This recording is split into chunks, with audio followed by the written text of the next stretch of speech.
नमस्कार दोस्तों, स्वागत है आपका हमारे YouTube channel Bansal academy MP पर। आज हम इस वीडियो में कक्षा 9th मैथमेटिक्स के एनसीईआरटी पैटर्न अध्याय 1 यानी कि संख्या पद्धति, जिसे इंग्लिश में नंबर सिस्टम्स बोलते हैं, उसकी प्रश्नावली 1.2 का प्रश्न क्रमांक 3 को हल कराएंगे। प्रश्नावली 1.2 का प्रश्न क्रमांक 1 और 2 हमने पिछले वीडियो में हल करवा दिया है।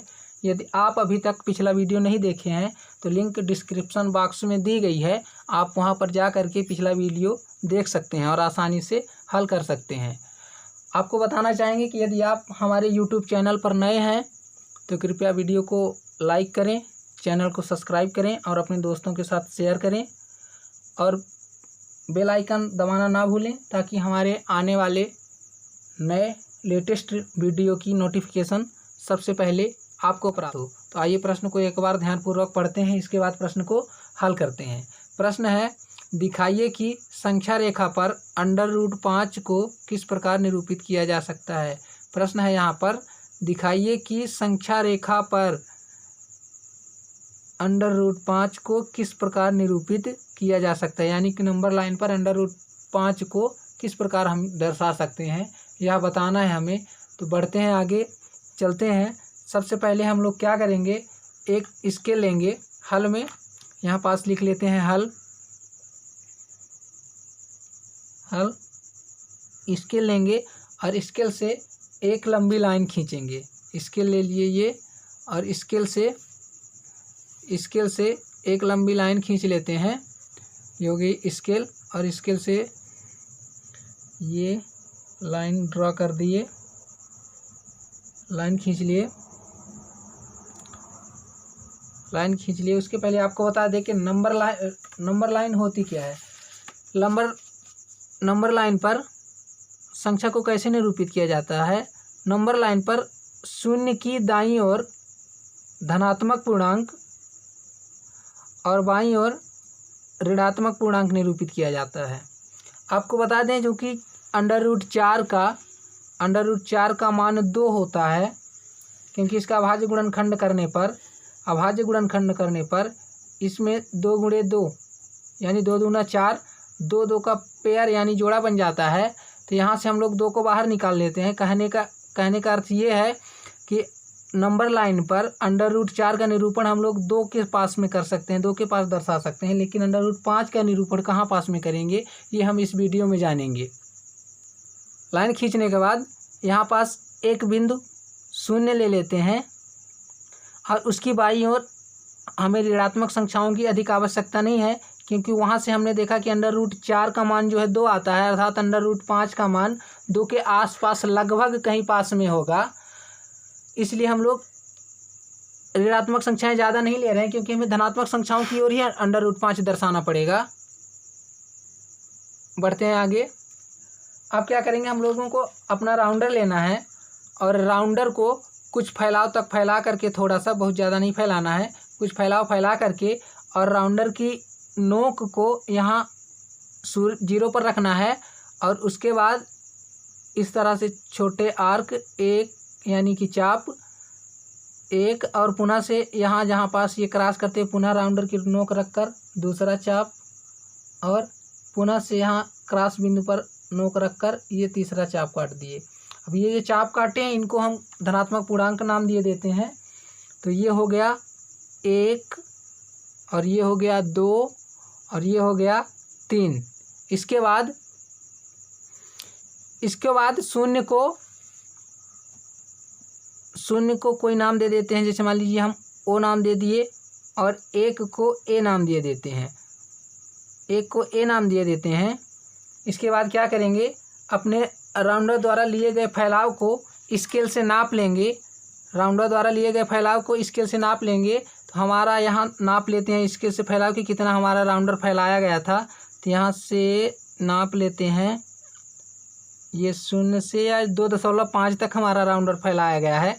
आप लोगों को जितना फैलाया जाएगा उतना ही मानेंगे। यहाँ पास में 2.5 तक हमारा राउंडर फैलाया गया है, तो यहाँ 2.5 तक इसको हम रख लेते हैं।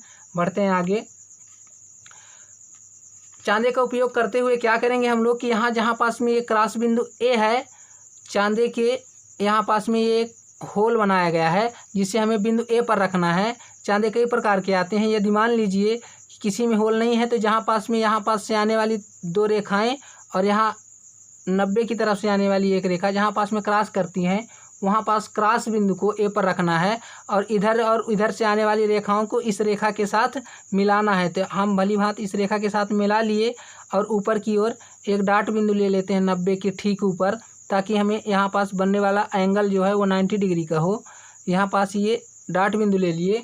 इसके बाद क्या करेंगे, हम स्केल की सहायता से हमारे राउंडर का जितना फैलाव था उतना 1 यूनिट मान करके और यहाँ 90 की तरफ एक लाइन ड्रा कर लेंगे, खींच लेंगे। तो हमारे राउंडर का फैलाव 2.5 था, तो यहाँ से हम 6 से स्टार्ट कर रहे हैं और ये एक लाइन खींच लेते हैं 5 4, ये 2.5 का यहाँ पास में इस तरह से लाइन खींच लिए और इसको मान लेते हैं हम लोग 1 यूनिट यानी 1 इकाई मान लेते हैं। इसी तरह से यहाँ से यहाँ तक की दूरी भी 1 यूनिट मान लेते हैं। ओ से ए की दूरी भी 1 यूनिट यानी कि 1 इकाई मान लेते हैं।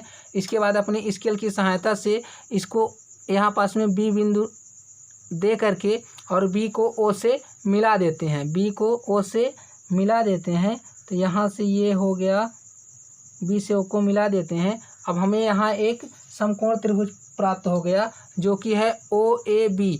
तो यहाँ पास हल में लिख लेते हैं। हल में लिखेंगे समकोण त्रिभुज, समकोण त्रिभुज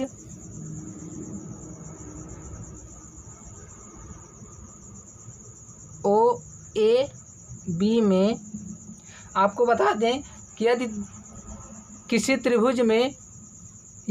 त्रिभुज की 2 भुजाओं की माप दी हुई हो तो तीसरी भुजा की माप ज्ञात करने के लिए हम लोग पाइथागोरस प्रमेय की सहायता से माप ज्ञात कर सकते हैं। तो यहाँ पास में हम पाइथागोरस प्रमेय का प्रयोग कर रहे हैं। क्योंकि हमें ओ ए का मान पता है 1 यूनिट, ए बी का मान पता है 1 यूनिट, परंतु ओ बी का मान नहीं पता है। इसलिए ओ बी का मान पता करने के लिए हम लोग पाइथागोरस प्रमेय का उपयोग करेंगे। तो यहाँ लिखे हैं समकोण त्रिभुज ओ ए बी में पाइथागोरस प्रमेय से, पाइथागोरस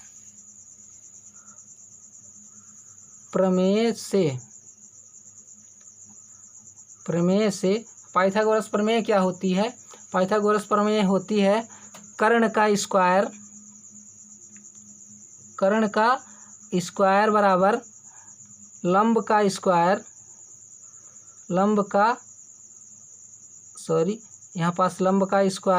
और प्लस आधार का स्क्वायर।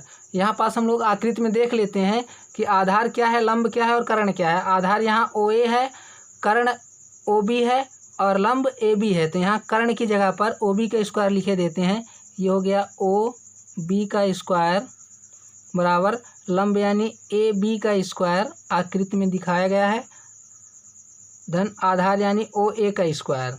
ये हो गया ओ ए का स्क्वायर। यहाँ पास जब क्या करेंगे हम लोग मान रख लेंगे, मान रख लेते हैं।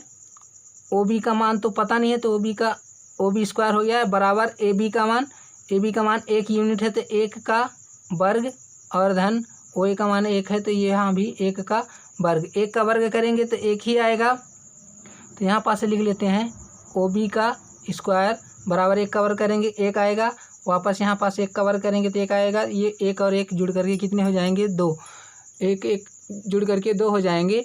आगे कर लेते हैं ओ बी का स्क्वायर बराबर 1 और 1 जोड़ देंगे, यहाँ पास 2 हो जाएंगे। अब आपको बता दें यदि किसी बराबर के बाएं साइड में यदि किसी भी संख्या का वर्ग है और उस संख्या का हम वर्ग हटाते हैं तो दाएं साइड वर्गमूल का चिन्ह लग जाता है। तो यहाँ से ओ बी का वर्ग हटाएंगे तो यहाँ वर्गमूल का चिन्ह लग जाएगा। तो ये हो जाएगा ओ बी बराबर, यहाँ से वर्ग हटा इधर वर्गमूल लग जाएगा, हो जाएगा √2। यहाँ से हम लोगों को ओ बी का मान पता चल चुका है तो हम लोग आकृति में भली बात ओ बी का मान दर्शा लेंगे। तो ये हो गया ओ बी का मान √2। अब इसके बाद बढ़ते हैं आगे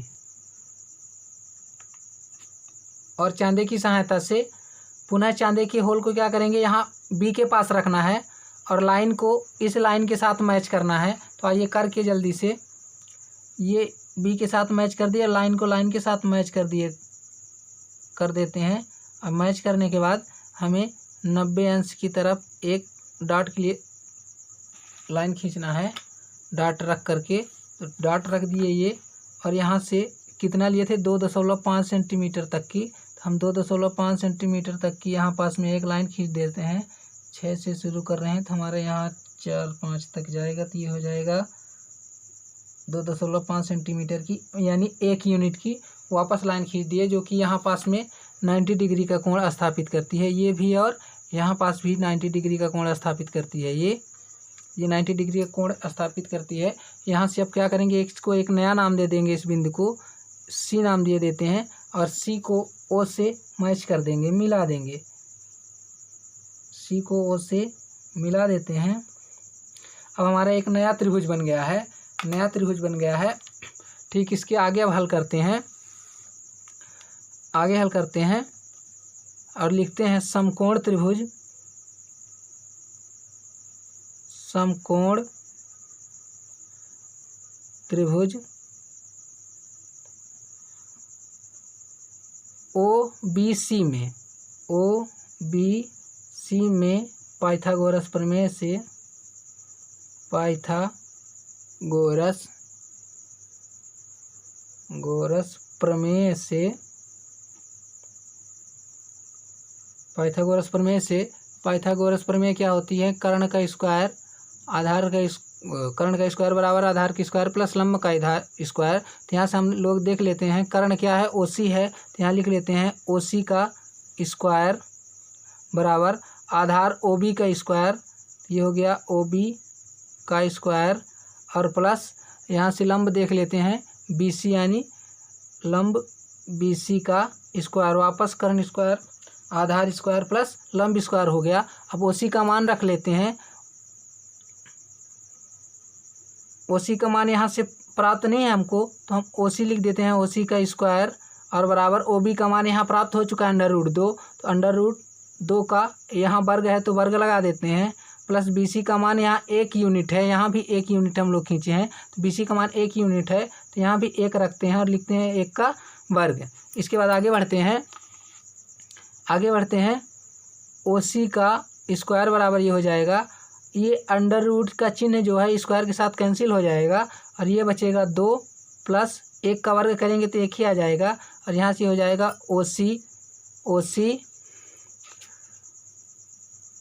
OC स्क्वायर प्लस 2 में से 1 जोड़ देंगे, ये हो जाएगा 3, और यहाँ से हो जाएगा OC, यहाँ से इसका वर्ग हटाएंगे तो उधर क्या लग जाएगा, वर्गमूल लग जाएगा पीछे की भांति, और यहाँ हो जाएगा OC का मान आ गया √3। OC का मान √3 आ गया है, तो आकृति में हम लोग क्या करेंगे, √3 को दर्शाएंगे और यहाँ पास में लिख देंगे √3। ये हो गया OC का मान, OC का मान √3, OC का मान यहाँ से √3 रखे देते हैं। बढ़ते हैं आगे अब, और पुनः बिंदु C पर इसके क्रॉस बिंदु को रखते हुए और लाइन से मिलान करते हुए हम एक वापस 90 अंश का कोण बनाती हुई एक रेखा खींचेंगे, जो कि 2.5 सेंटीमीटर यानी 1 यूनिट का हो। यहाँ से वापस खींच लेते हैं उसी तरह, और ये हो गया यहाँ से 2.5 यानी 1 यूनिट की ये रेखा खींच दिए, यहाँ 1 दर्शाए देते हैं, और इसको एक नया नाम दिए देते हैं, नया नाम इसका D दे देते हैं, और D को वापस O से मिलान कर देते हैं, मिला देते हैं, D को O से भली भांति मिला लेते हैं, इसको इस तरह से, ये हो गया D से मिला दिए इसको। अब हमें वापस नया एक त्रिभुज बन गया OCD, जिसमें C 90 डिग्री है। आगे हल करते हैं और पुनः लिखते हैं यहाँ पास से लिखते हैं समकोण त्रिभुज,